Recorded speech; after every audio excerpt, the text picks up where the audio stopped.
Namah Kamalnabhaya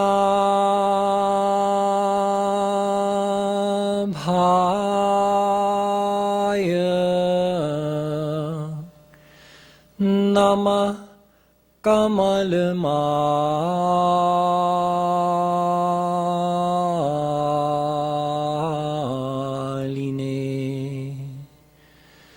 Namah Kamalpadaya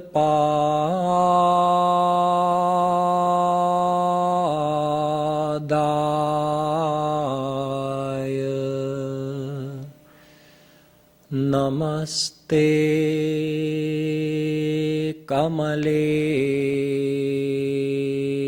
Kshana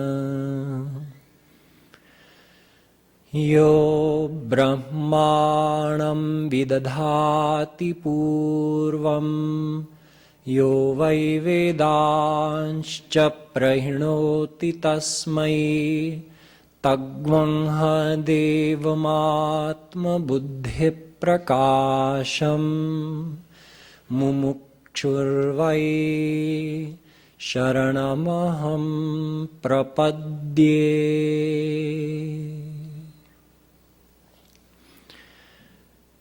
Dear devotees, we'll have a few minutes of Nam Sankirtan and then we'll start with today's topic, Kripalu Trayodashi.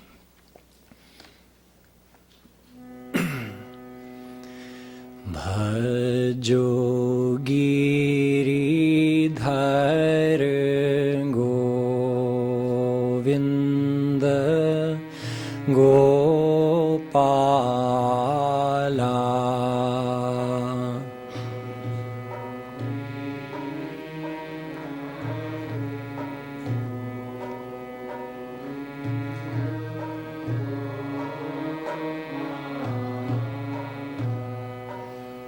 Bhajo Giridhar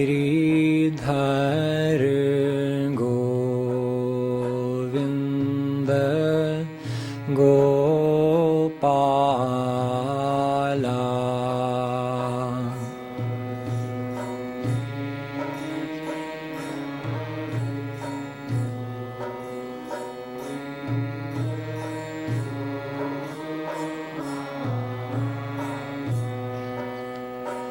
Bhajo Giridhar Govinda Gopala Bhajo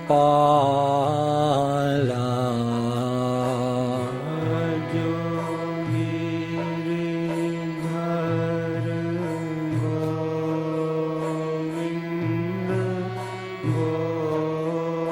Govinda Gopala Bhajo Giridhar Govinda Gopala Bhajo Giridhar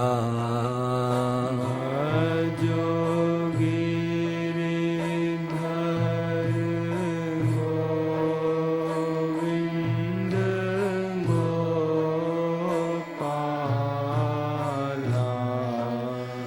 Bhajo Giridhar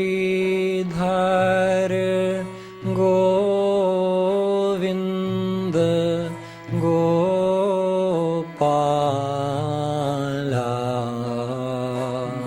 Bhajo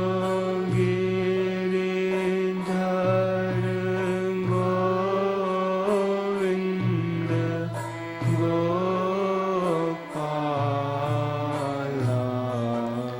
Bhajo Giridhar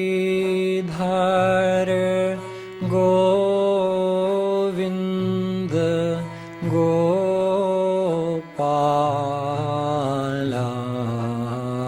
Bhajo Giridhar Govinda Gopala Ki Jai. In this three-part speech, I'm going to be explaining a special series of dohas revealed by Kripaluji Maharaj, Sri Maharaj Ji wrote this, which he calls Kripalu Trayodashi. It's 13 couplets in which he summarizes his whole philosophy, which of course is the essence of our Sanskrit scriptures. He said so that in the future, people could just refer back to this and know exactly what were the basic points which he taught. So we're going to split Kripalu Trayodashi into 3 parts, and although 13 couplets doesn't sound like very much, it's actually a lot to cover even in 3 speeches. So we'll be moving fairly quickly, and I'll just be touching on the basic points as we go. So we'll sing the couplets and I'll explain as we go. Radhe Radhe Govinda Govinda Radhe Radhe Radhe Govinda Govinda Radhe.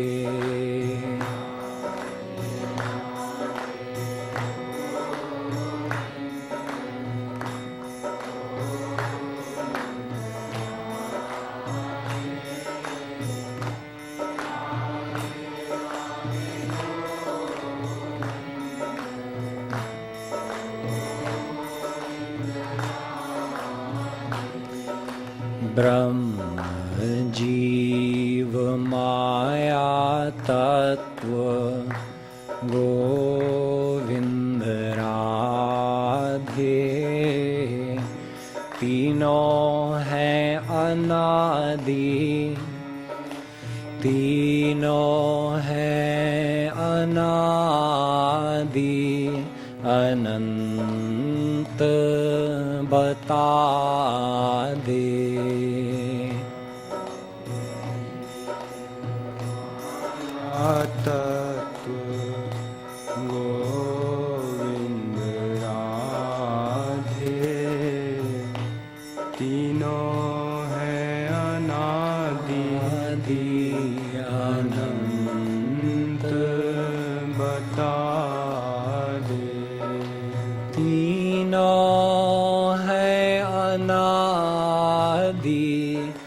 अनंत बता दे तीनों है अनादि अनंत बता दे ब्रह्म जीव माया तत्व Govind Radhe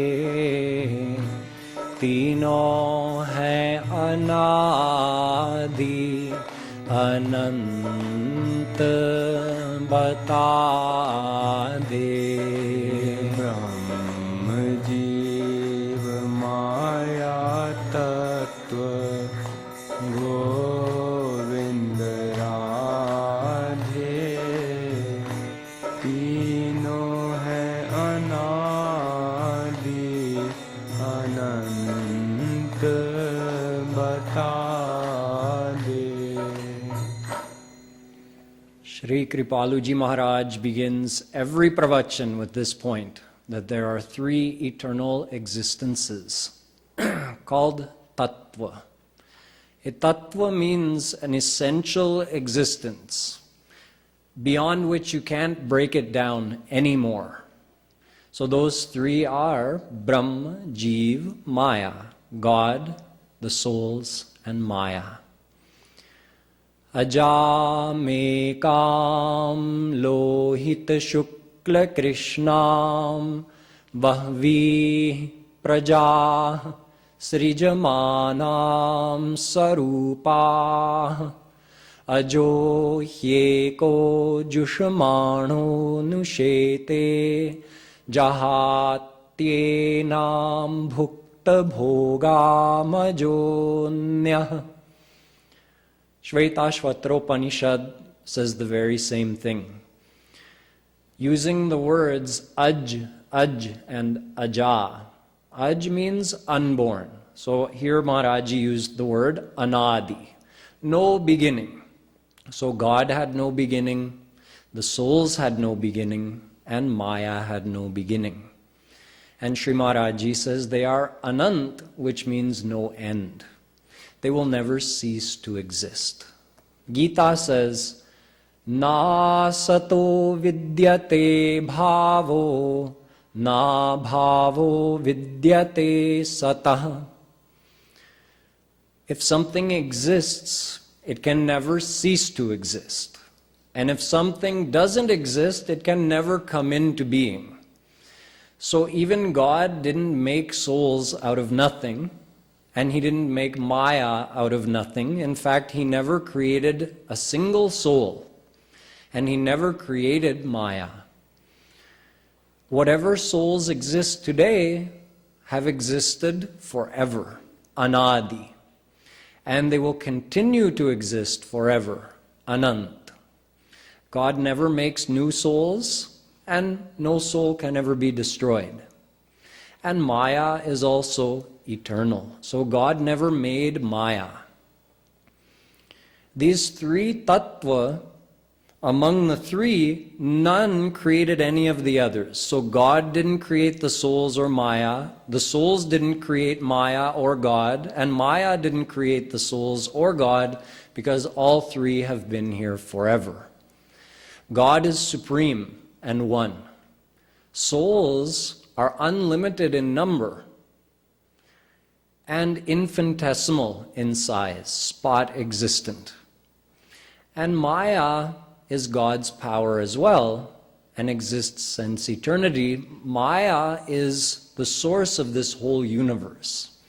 If you break this universe down into more and more and more subtle parts, more subtle than atoms, electrons, or any subparticle which has ever been discovered, if you keep breaking it down, when you arrive to the point beyond which you can't go any further, that's Maya. So Maya is one tattva, Jeev, the souls, is a second tattva, and God, of course, is the third tattva. Now in the second verse, Sri Maharaji says, Brahma Jeev Chetan Govinda Radhe, Brahma Shakti Jeeva Yate Ansha Batade. So out of these three, Brahma, Jeev, Maya, Brahm and Jeev are Chetan. Brahm meaning God and Jeev meaning the souls. They are both Chetan. That means they're alive. So if we wanted to have a competition with God, we could compete with Him, now we've seen, in two areas, and in fact only these two areas. There's no other area where we could compete with Him. One is age. Amritasya vai putraha. Although Vedas say all the souls are the children of God, yet bahut vichitra sambandh hai. It's a very interesting relationship, because in this case the children are the same age as the parent. And we're not made by the parent. As I said, God did not make us. We've existed for as long as He has. And even though He's our father, she's our mother, yet we're the same age.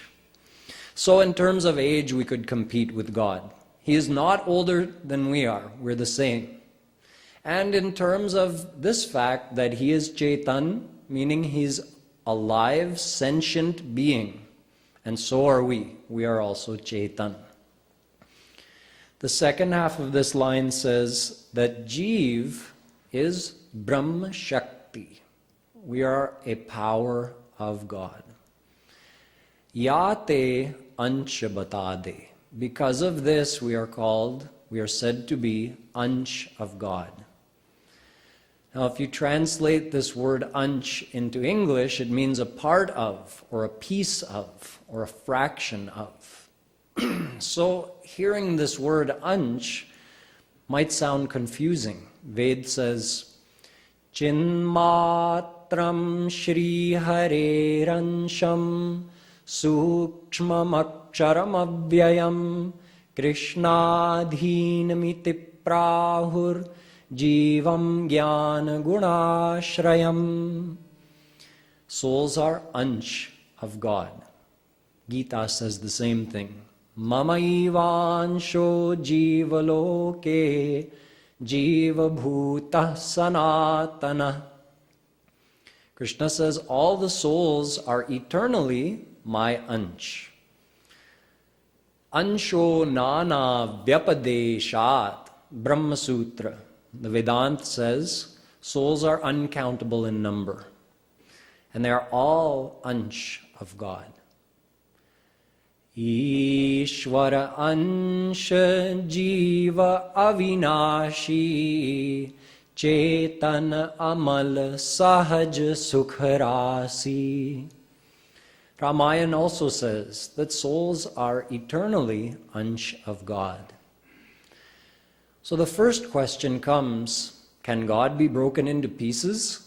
Is that all God is just a collection of all the souls in existence? Each one is ansh of God. So if you collected all the souls in one place, this soul plus this soul plus this soul, all the uncountable souls put together equals God. Ved says no. Purnasya purnamadaya purnamevavashishyate. God is always purna. He's whole and complete. He cannot be made into pieces. You can't have 1/4 Bhagwan, 1/8 Bhagwan, 1/16 Bhagwan. Bhagwan is always 100% Purna. One thing. And the second thing, if we were actually a piece of God, like sometimes we use the analogy, soul is ansh of God, just like a drop of water is ansh of the ocean. But this analogy is only partly correct, because a drop of water has the same gunas. A drop of the ocean has the same guna, all the same qualities and characteristics that the whole entire ocean has. So if we are actually a direct part of God, we should have all the same characteristics He has. In other words, we should be all-powerful, all-knowing, omnipresent. We have none of these qualities which are attributed to God. So we can't be said to be a direct part of God or a piece of God for these two reasons. Number one, God cannot be broken into pieces. Number two, we don't have the qualities that would qualify us to be called God. And number three, if every soul was a piece of God, and that meant each soul had all the qualities of God, it would mean there would be uncountable gods in existence. But actually there's only one single God. So then we come back to our question, why are we said to be ansh of Bhagwan? And here Sri Maharaj Ji gives the answer, Brahma Shakti Jiva Yate Ansha Batade. Souls are a power of God, a Shakti of God. So this word ansh actually is indicating this, that we are a power of God. So you can say Jeev Tattva or Jeev Shakti. What is Jeev Shakti?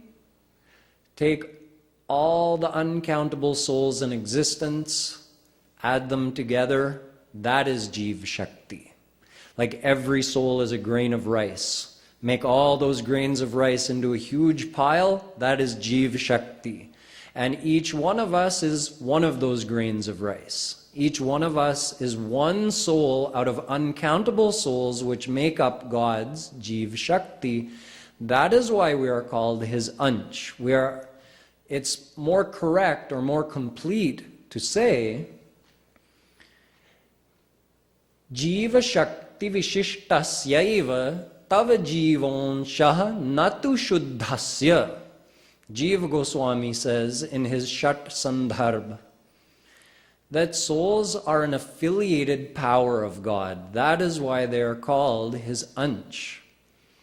But we are not a direct ansh of God, like a piece broken off of Him. We're not his direct ansh, we're ansh of his Jeev Shakti, and that is why we are called ansh. So all of this has been explained in these first two dohas. Brahma Jeeva Chetana Govinda Radhe Brahma Shakti Jeeva Yate Ansh Bata De Brahma Jeeva Chetana Govinda Radhe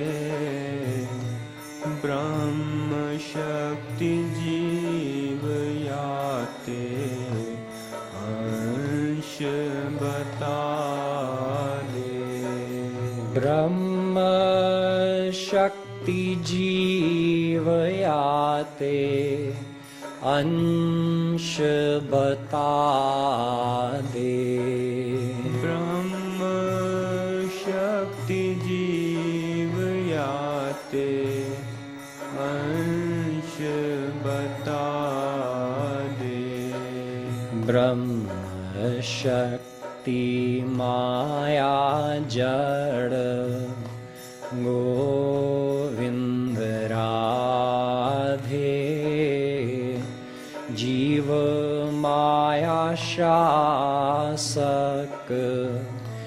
Brahma Bata De Brahma Shakti Maya Jada Govinda Radhe Jeev Maya Shasak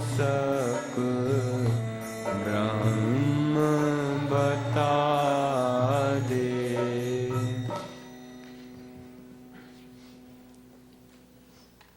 In the last doha, Sri Maharaj Ji described Jeev Shakti. In this doha, he's describing Maya Shakti. That aside from Jeev Shakti, God has another power called Maya Shakti. So in the first doha, Sri Maharaj Ji referred to three tattva.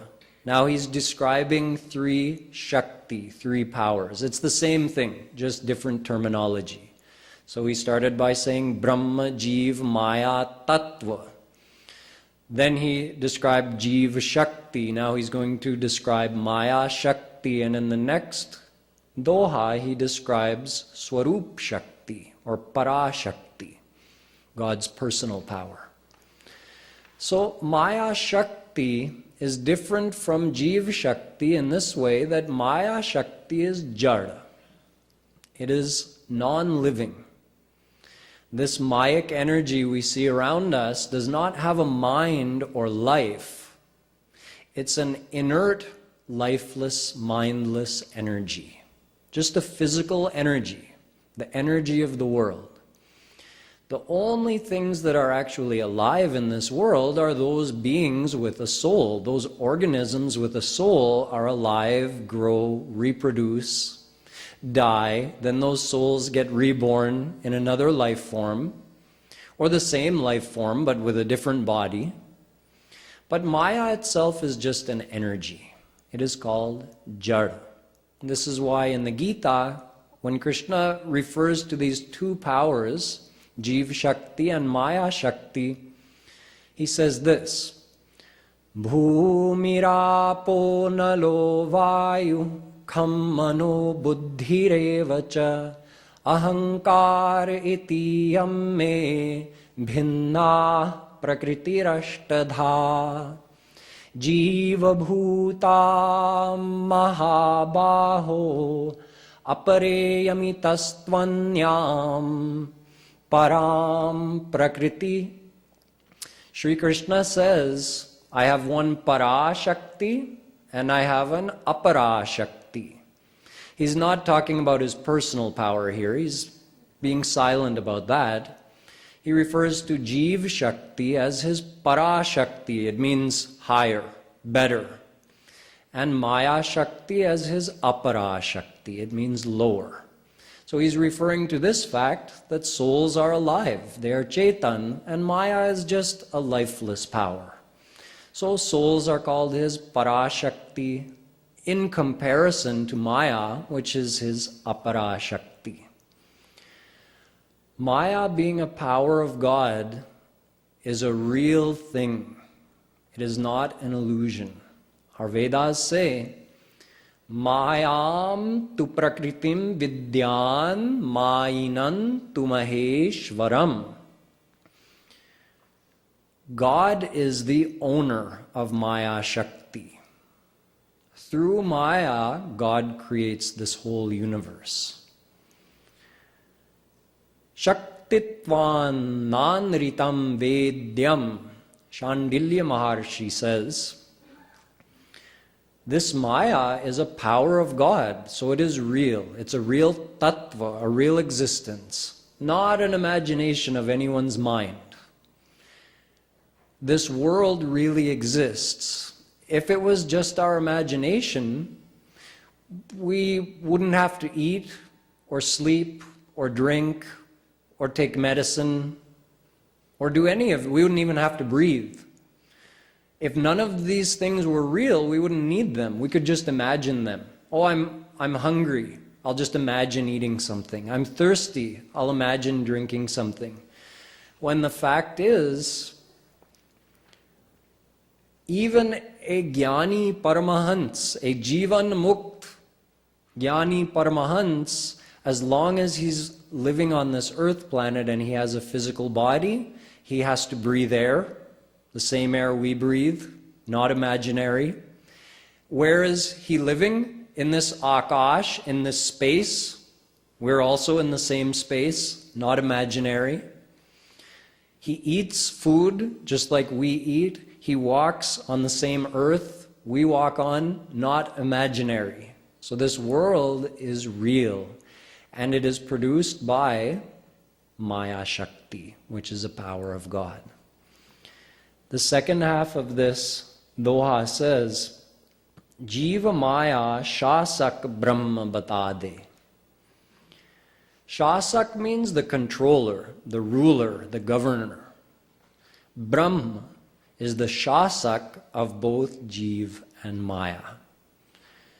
So souls are not some independent power existing separate from God, and Maya is not some independent power apart from God. Both these powers exist dependent on God. This is why God is supreme. Charam pradhanam amritaksharam hara charatmana vishate deva ekah. Shvetashvatropanishad says, Ishate deva ekah. There's one supreme God, and he is Ish, means Shasak, of Charam and Akcharam. Char means that which deteriorates. This is the Mayic world. Everything in this world has a lifespan. It deteriorates and finishes. So Maya is referred to by this term, Char.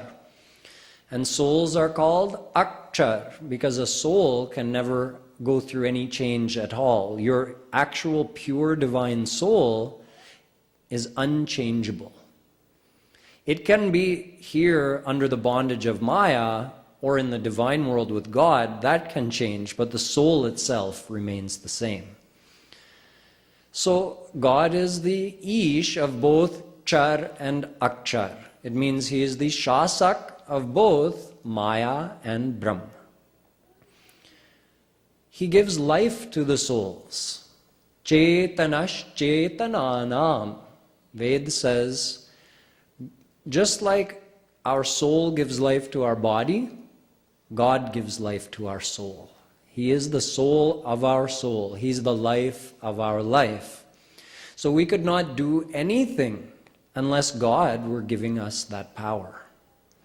He resides in the heart of every soul, and not only does he continue to give life to that soul, but he keeps track of everything the soul is doing currently in this life, plus he keeps the record of all the karmas from our uncountable past lifetimes, plus he's giving us the result of those karmas from our past life in this life. So God is doing all of that for every soul, yet he's not controlling our actions of this life. So when we say he is our shasak, it means we could not exist without him. We are not completely independent from God because he's the one giving life to us. But he's not controlling our actions. He gives us free will. Having given us life, he gives us free will to do whatever we decide. He guides us through the scriptures and the saints, but he doesn't interfere in what we do. So him being our shasak means we are fully dependent on him for our ability to be alive, aware, to perform karma, but it does not mean that he's controlling our actions. We exist inside of him, and he exists inside of us. Ya atmani tishtati. All the souls are within God, and he is within all of us. Sarva bhuteshu gudha. Ved says he's inside every soul. This whole Mayic world also cannot exist without God. Mayadhyakchena prakritihi suyate sacharacharam hetunanena kaunteya. Gita says he is the adhyaksh of Maya. He's in control of Maya. He's the one who activates Maya.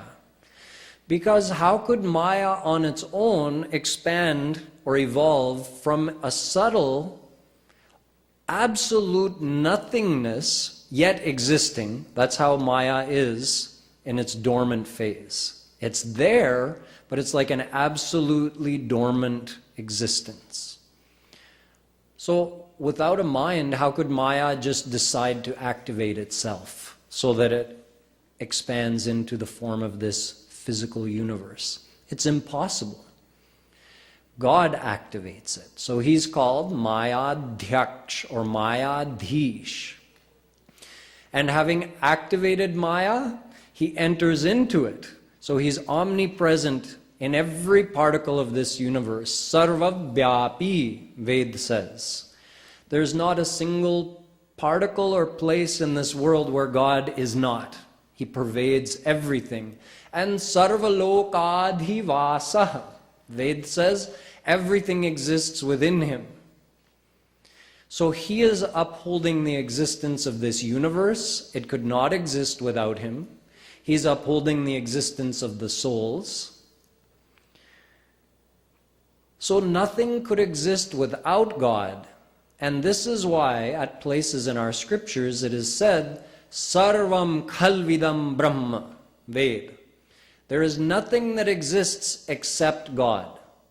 Because you can't find even a part in your own soul where God is not there. You can't find anywhere in this world where God is not there. So you can't find anywhere which is not God. Ekameva dvitiyam brahma neha nasti kinchana. There's only one single supreme God and nothing else which exists, Ved says. Vasudeva sarvamiti, Gita. There is nothing which exists except for Vasudev Krishna. That's from this point of view that nothing could exist without him and nothing exists apart from him. Yet, we do have our independent existence as well. Not apart from God, we're dependent on God, yet we have our free will, and we are individual beings. So we are not God, God is not us from that point of view. So that's why sometimes Ved says there's only one existence, God. Sometimes Ved says there's three existences, God, the souls, and Maya. And sometimes because Maya is lifeless, Ved says Dva Suparna Sayuja Sakhaya. there's two existences, God and the souls, because Maya is just Jar, so it's quiet about Maya. But actually, there are three eternal tattva, and that is what Sri Maharaj Ji has explained so far, that God, the souls, and Maya are three eternally existing tattva, and he's also explained the relationship between them, that God is supreme, and the souls and Maya are his powers which exist within him and dependent on him, but at the same time they are not him. Souls have their own identity, and Maya is a lifeless power, so it cannot be said to be God. God is not lifeless, so Maya is also considered a separate tattva from that point of view. So we'll sing further ahead now.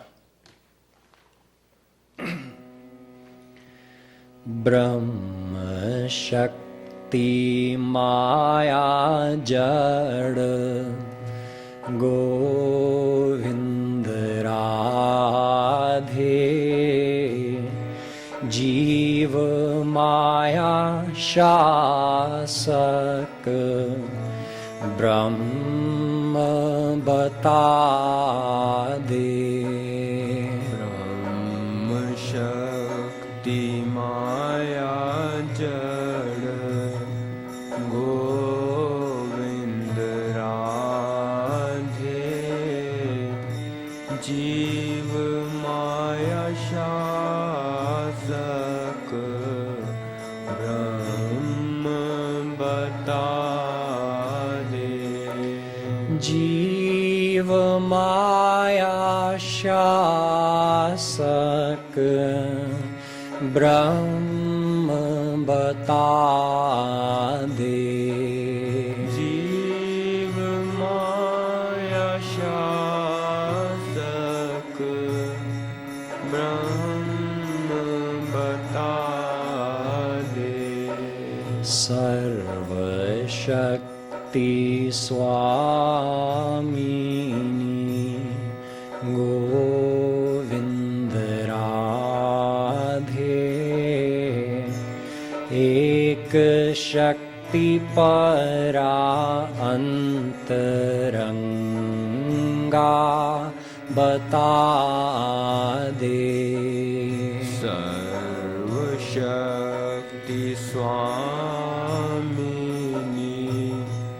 Govind Radhe Ek Shakti Para Antaranga Bata De. Now we come to his third power. Ved says God has uncountable powers. Satyam Jnanam Anantam Brahma. Everything about God is unlimited. Tasya Shaktayastvanekadha. He has unlimited divine powers. But out of all of those, three are main. Vishnu Shakti Paraprokta Kshetragyakya Tatha Para Avidya Karma Sangyanya Tritiya Shakti Rishyate. Vishnu Puran says that Supreme God has three main powers, here referred to with the words Para, Apara, and Avidya.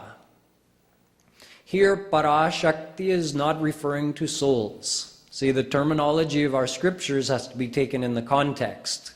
In the previous verse from the Gita, Para Shakti was referring to the souls and Apara was referring to Maya. Here in this verse, Para is referring to God's personal power, Swarup Shakti. And Apara is referring to the souls, and Avidya Karma Sangyanya, that is referring to Maya. So just like in the first verse, Sri Maharaj Ji described that there are three eternal tattva, now we're explaining it from this point of view, that there are three main powers of God. We discussed the souls, we discussed Maya, and here we're talking about God's personal power. Chaitanya Mahaprabhuji says, Krishnera ananta shakti tate tin pradhan. Chit Shakti, Jeev Shakti, Maya Shakti Nam, Antaranga Tatastha, Bahiranga Kahijare, Antaranga Swarupa Shakti Savar Upare. Although Supreme God Shri Krishna has uncountable powers, yet out of those three are pradhan, three are prominent. He refers to them as Chit Shakti, Jeev Shakti, and Maya. So this personal power of God actually is referred to by quite a few different names in our scriptures. Chit Shakti means God's personal power. Swarup Shakti means the same thing, God's personal power. Yoga Maya Shakti, same thing, different word for the same thing. In this verse, both Sri Maharajji and the verse I quoted from Mahaprabhuji both call that personal power of God Antaranga. And Maya is called Bahiranga, and the souls are called Tatastha. Antaranga means internal, Bahiranga means external, and Tatastha means marginal or in between, like if you're on the bank of the river. So the forest is here, the river is here, you're on the bank. You're not in the river, you're not in the forest, you're on the bank, in between. So Swarup Shakti of God is called his Antaranga Shakti because you can say this is the power that makes God, God. Kartum akartum anyatha kartum samartha. What is this Yogamaya Shakti like? With this power, God can do anything. Aghatita ghatana patiyasi. This power makes all the impossibles possible.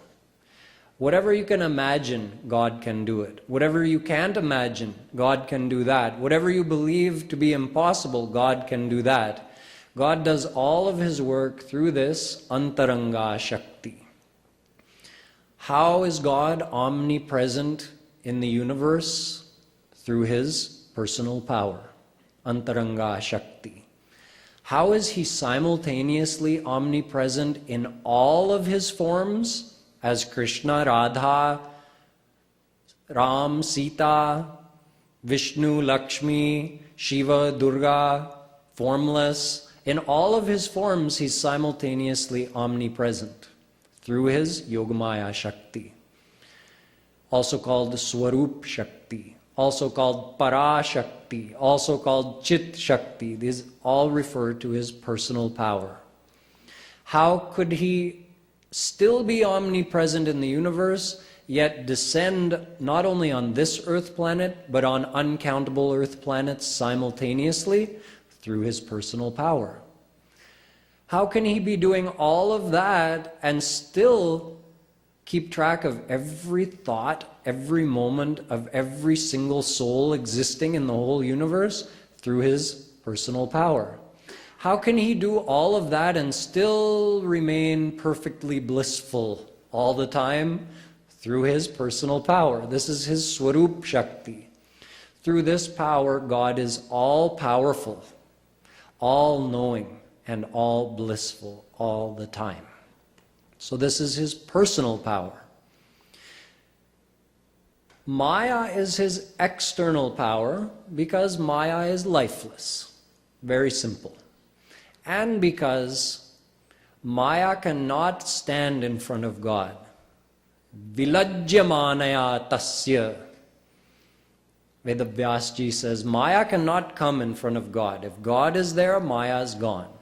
Like if the sun is shining, where's the darkness? It's gone. Only if the sun is gone, darkness can be there. So for that reason as well, Maya is called his Bahiranga Shakti, his external power.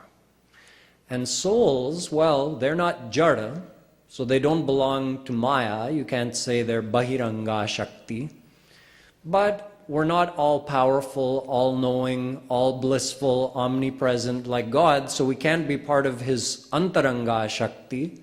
So we're neither there nor here. We're not in the water, we're not in the forest, we're on the bank. We're his tatastha Shakti. This is the very definition of who we are. This is our identity. We are ansh of God's Jeev Shakti, which is his marginal power, his tatastha Shakti.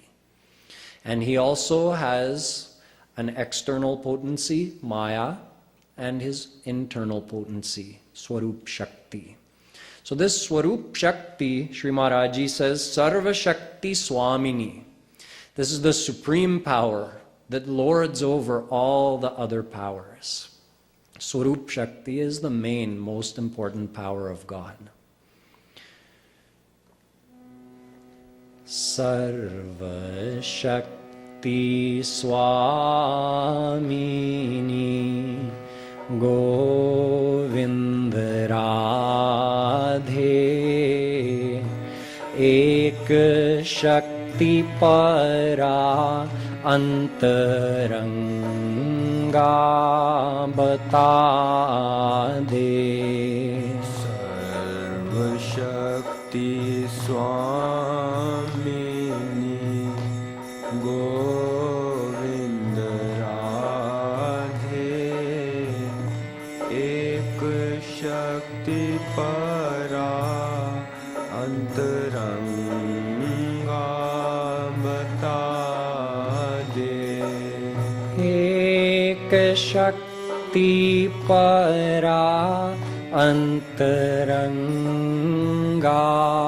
Bata De Ek Shakti Para Antaranga Bata De Brahma Vigya Sukha Kanda Govinda Radhe Jeeva Agya Maya Dhina Sadate Bata De Brahma Vigya Sukha Kanda Govinda Radhe Jeev Agya Maya Dhina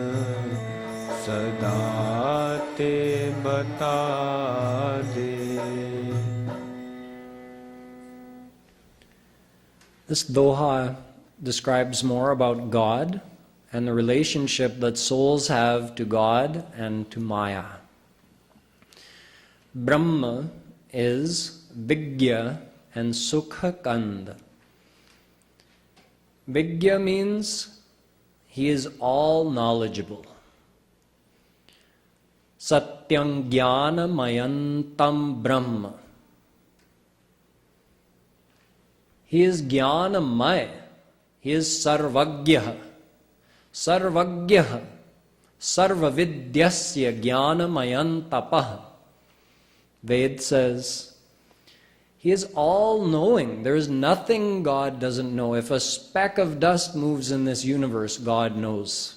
If anyone anywhere thinks anything, God knows. He is Sarvagya and he is Jnanamay. He is the form of divine knowledge. And he is Sukha Kanda. Sukh, happiness, divine happiness, also referred to as Anand. Anando Brahmeti Vyajanat. Ved says, what is God? He is Anand. So in some places Ved says he is knowledge. In another place he is happiness. This is a definition of God from our scriptures. He is Sat Chit Anand. Sat, eternally existing. Anadi Anant. Chit, he is perfect knowledge, all-knowing. He has divine mind. And Anand, he is Sukha Kand. So not only is he Anandamay, Anandamaya means like I have a cup here, it was empty, I filled it with water. So Anandamaya would mean we filled God with bliss. We filled God with Anand. He's a container and we put some Anand in him. So he became Anandamaya. Ved says no. Raso vai saha. He is ras. He is Anand. Just like you can say, or we do say, there's water in the ocean. So does that mean the ocean is just a dry, empty container that you put water in? So the ocean is one thing and now there's water in the ocean. No, it doesn't make sense. The very definition of the ocean means a huge reservoir of water.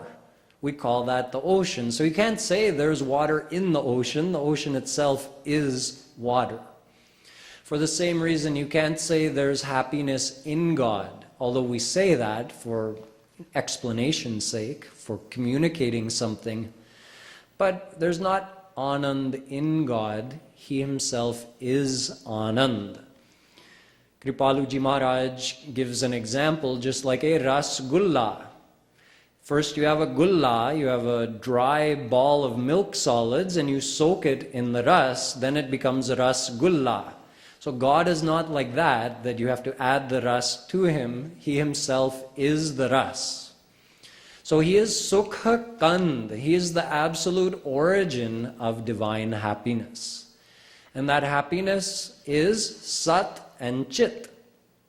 It means God's divine happiness is everlasting, perfect, ever increasing, and unlimited in every way, unlimited in amount and in its existence, meaning it never ends, it never stops. So God is perfect in every way. He is unlimited divine knowledge and unlimited divine happiness. And we, the souls who are Chetan, just like him, and we are belonging to, we are ansh of his Jeev Shakti, yet since eternity, sadate, we are Maya Dhin. So in the last verse we saw, God is Maya Dhish. He's the controller of Maya. We are Maya Dhin. In this verse, Sri Maharaj Ji says, souls are Agya and Maya Dhin. Since when? Sadate. Since forever. Agya means the opposite of Vigya. Ved says, Gya gyau dvavaja vishanisha vaja hyeka bhoktri bhogyartha yukta anantaschatma vishvarupo hyakarta trayam yada vindate brahma me tat. Again from Shvetashvatropanishad, referring to the three eternal tattva. One, Ved says, is Gya, meaning all-knowing God. And another is Agya, the souls. Agya means ignorant or very little knowing, Alpagya. And the other is the Jada Shakti, Maya. So God is Gya and we're Agya. God is Ish, this verse says, and we are Anish. We're practically powerless, whereas God is all-powerful. He is omnipresent, and we're spot-existent. He is Vibhu, we are Anu, Anu Pramanat, Brahma Sutra.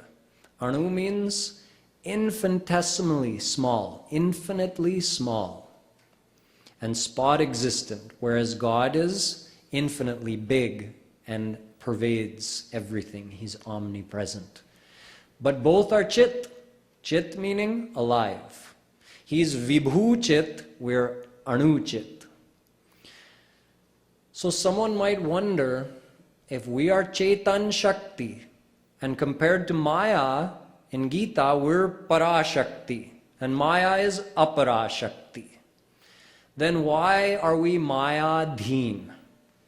Why are we under the bondage of Maya? If we're Chaitan, we're alive, conscious beings, and Maya is just a lifeless energy, why are we under the bondage of Maya? It doesn't seem to make sense. So Sri Maharaj Ji has given us the answer here, and also in much more detail in his writings and other speeches.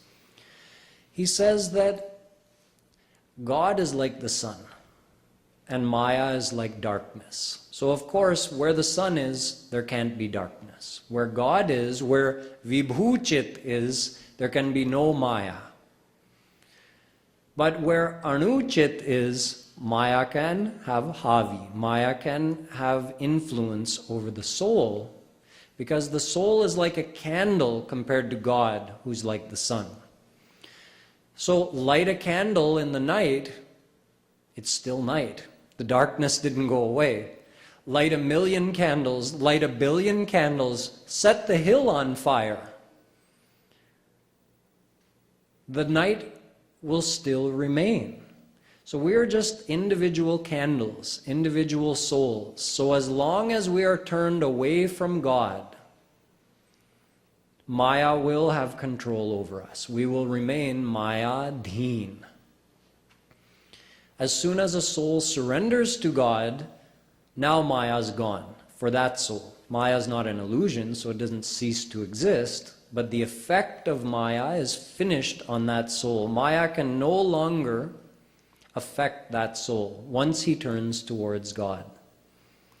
Bhayam dvitiya bhiniveshatasya dishadapetasya viparyayo smriti. Bhagavatam. Vedavyasji says, we are turned away from God. That's why Maya has control over us. And because we are Anu, so our Anu Chit, our little candle flame, is not enough to keep Maya away. We're turned towards Maya and we have our back towards God, so Maya has control over us. And when did that happen? It never happened. Maharaji says, Sadate. We have always been under the bondage of Maya. It never happened. Had we ever been free from Maya, Maya could never get control over us, because Sada Pashyanti Suraya Tad Vishno Paramam Padam. Once a soul attains God, Ved says that's forever, Sada ke liye. Once a soul is with God, Maya can never influence that soul. So had we ever been with God, how could we have come under the bondage of Maya today? It's not possible. So if we're under the bondage of Maya today, it means we have been since eternity. So we never became Agya. We never became Mayadhish. This bondage is natural and eternal. It's not an enforced bondage that one day God said, okay, now you go under the effect of Maya. No, it never happened. We've always been turned away from God and thus under the control of Maya. So this is as far as we're going to get today. In these first 5 dohas, Sri Maharaj Ji has given us a base to understand these 3 eternal tattva. And from here we'll go on further tomorrow and understand more about God and understand that Shri Krishna is the supreme form of God in whom all forms of God reside, thus making Krishna the supreme goal of our life.